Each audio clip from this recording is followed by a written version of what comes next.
Pemirsa, 5 hari jelang Lebaran, ruas Jalan Arteri Pantura, Cirebon, Jawa Barat mulai dipadati pemudik. Pemudik roda 2 asal Jabodetabek mendominasi di titik persimpangan lampu merah Pleret Weru. Pemudik sepeda motor mulai ramaikan ruas Jalan Pantura, Cirebon, tepatnya di titik persimpangan lampu merah Pleret dan Pantura, Tegal Karang, Palimanan. Pemudik mulai melakukan perjalanan sejak dini hari guna menghindari terik matahari. Meski jumlah pemudik meningkat, namun belum ada rekayasa lalu lintas lantaran arus lalu lintas masih relatif lancar. Jalur arteri Pantura Cirebon ini menjadi salah satu favorit kendaraan roda 2 untuk mudik ke kampung halaman. Diperkirakan pemudik sepeda motor masih akan terus bertambah. Sementara pihak kepolisian memprediksi lonjakan arus mudik terjadi pada H-3 Lebaran.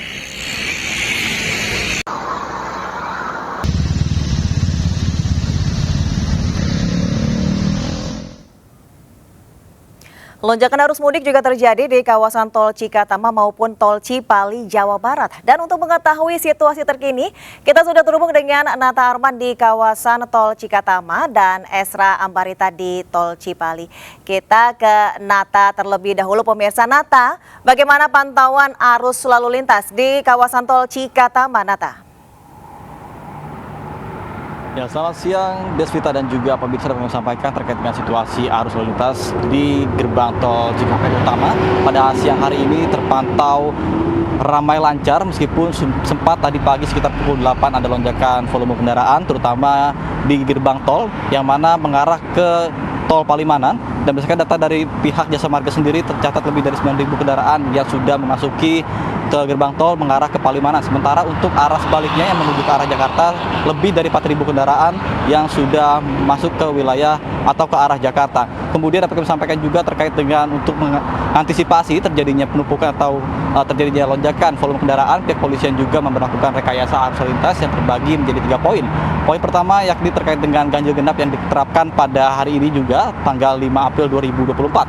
Kemudian sistem kontraflow yang bersifat situasional dan juga sistem one way nantinya akan dimulai pada pukul 2 siang dari kilometer 27 tol Cikampek sampai kilometer 414 gerbang tol Kali Kangkung.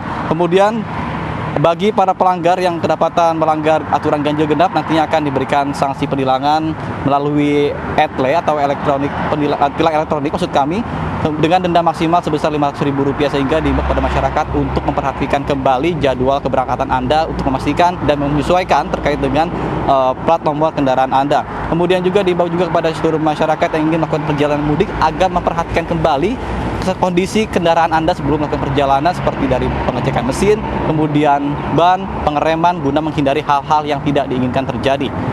Demikian saya kembalikan kepada Anda di studio, Desvita.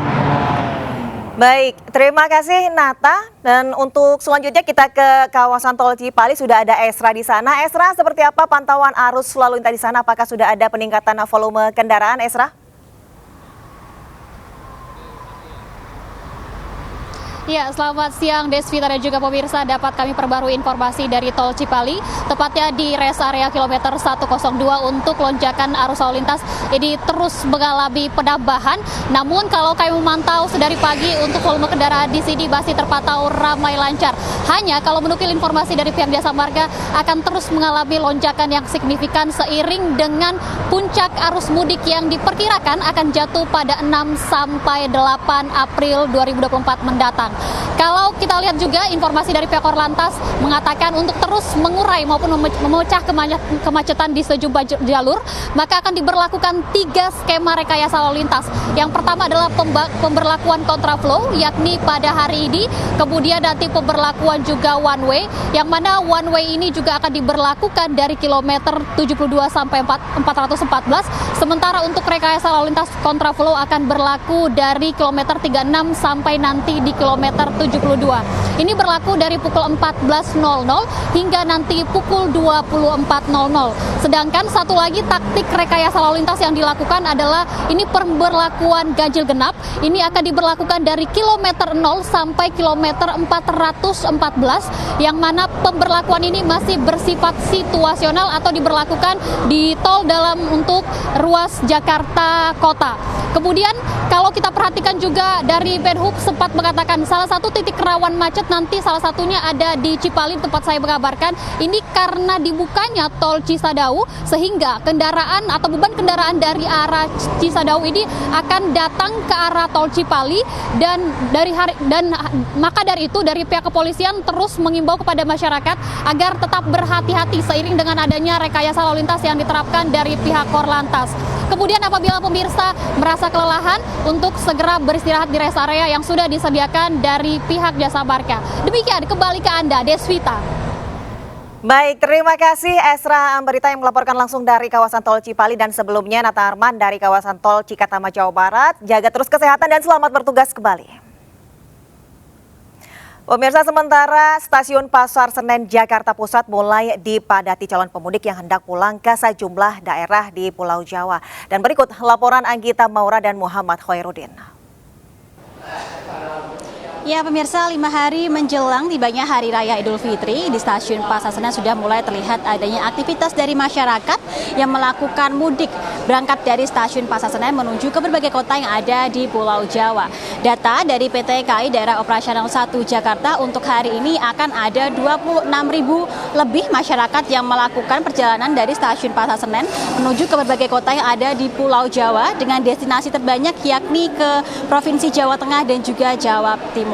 Sementara itu pemirsa, untuk periode mudik hingga 21 April nanti PT KAI sudah menyediakan ada 957.000 lebih tiket yang akan mengakomodir masyarakat untuk melakukan mudik di momen lebaran ini, di mana hingga saat ini sudah terjual yakni 633.000 tiket atau 66% dari total tiket yang sudah disediakan. Dan untuk hari ini di Stasiun Pasar Senen akan ada 38 keberangkatan kereta mudik dari masyarakat, namun untuk puncak arus mudik sendiri diprediksi baru akan terjadi esok hari. Masih ada tersedia yakni 254.000 tiket atau tempat duduk untuk periode tanggal 10 hingga 21 April yang baik KAI dan juga di aplikasi-aplikasi resmi yang berpartisipasi atau yang bermitra dengan KAI. Dari Jakarta, Amrina Rida, Ilham Zarkasih, iNews melaporkan. Pemirsa, berbagai cara dilakukan untuk mudik ke kampung halaman. Seperti 4 orang anggota komunitas sepeda yang mudik dari Tangerang, Banten menuju Purworejo, Klaten, dan Madiun dengan mengayuh sepeda.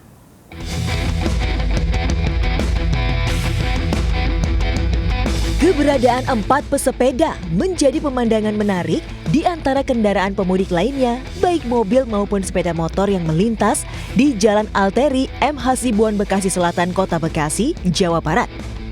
Mereka adalah pemudik asal Tangerang, tujuan berbagai kota di Jawa Tengah dan Jawa Timur.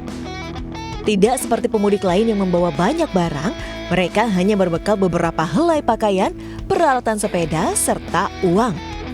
Rombongan komunitas sepeda itu mengayuh sepeda ribuan kilometer menuju kampung halaman.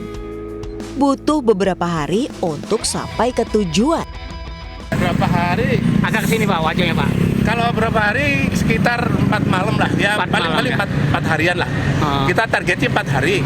Cuma kadang-kadang ada portal dari teman-teman di sekitar jalur, kita belum bisa pastikan. Itu estimasinya 4 hari. Oh, kami ke Madiun, Jawa Timur. Berapa hari itu Pak? Estimasinya kalau yang sudah itu 5-6 hari lah. 5-6 hari. Nah, kalau cuaca mendukung, nggak hujan, nggak apa, paling 5-6 hari ya. Persiapannya apa aja nih Pak? Persiapannya yang pertama itu fisik ya. Terus sepeda juga harus ready, maksudnya sepedanya nggak trouble di jalan. Sementara itu di jalur Pantura Cirebon, Jawa Barat, seorang lansia mudik dengan sepeda ke kampung halamannya di Purwokerto, Jawa Tengah. Warsito biasa melakukan perjalanan 2-3 jam, lalu kemudian beristirahat untuk meregangkan ototnya. Masjid atau SPBU biasanya menjadi tempat untuk sekedar melepas lelah sekaligus mengecek sepedanya agar tetap dalam kondisi prima sebelum melanjutkan perjalanan. Untuk sampai Cirebon ini, ia membutuhkan waktu 2 hari dari rumahnya di Kerawang, Jawa Barat. Tim Liputan iNews melaporkan.